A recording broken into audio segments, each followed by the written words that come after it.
An online petition signed by more than 200,000 people is demanding a halt to a taxpayer-funded research project at Texas A&M University that studies muscular dystrophy's debilitating effects in golden retrievers, arguing that it is cruel and scientifically useless. Two Texas A&M students are behind the Change.org petition, which seeks an end to the experimentation led by Dr. Joseph Cornegay, in which the dogs are bred to develop different types of muscular dystrophy, including Duchenne muscular dystrophy, a particularly severe form of the disease that causes progressive muscle wasting and weakness.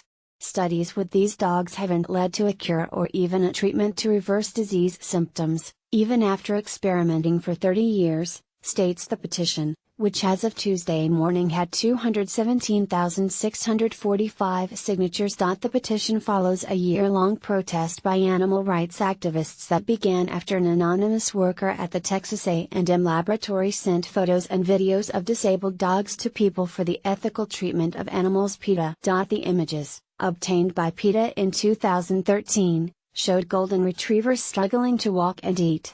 Drool dripped from the mouths of dogs whose jaw muscles had weakened as a result of disease.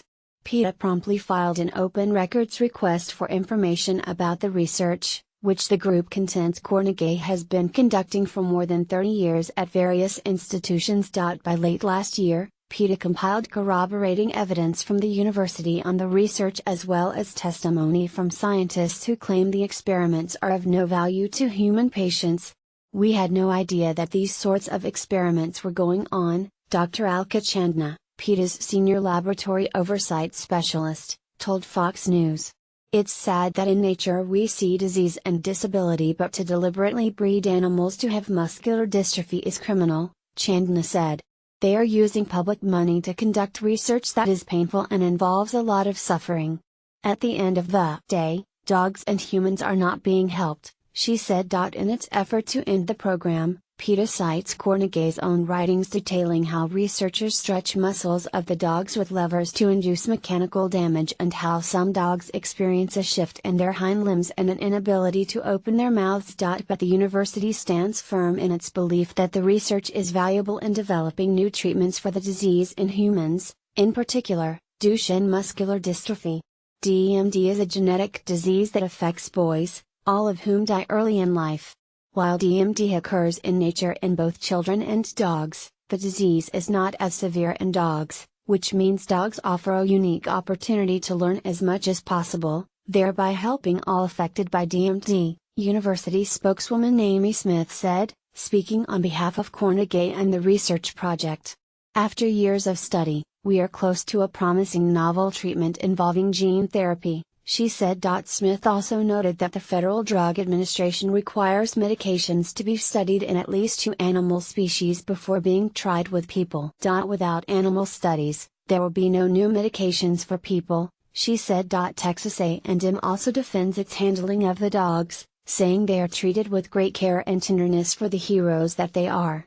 Similar studies on dogs with muscular dystrophy are being conducted in one other U.S. university and possibly a third. Cornegay, who works at Texas A&M's Department of Veterinary Integrative Biosciences, has written for more than 30 publications about his research on muscular dystrophy in dogs, including a 2013 article titled Comparative Genomics of X-linked Muscular Dystrophies: The Golden Retriever Model. "There's not another way," Cornegay told Fox News in a December 2016 interview. "I'm a dog lover. I'm a veterinarian. I've had dogs all my life," he said. "So every time we have a research project we want to be as sure as we can that the research will be valuable because the dogs are valuable. Not financially valuable, but valuable as individuals."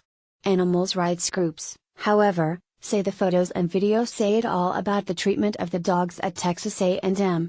"I think it's clear there's no love there. There's no care there. This is not what anybody would consider humane," said Chandna. "The university's claims ring hollow," she said. "Decades of tormenting and killing dogs have yielded nothing.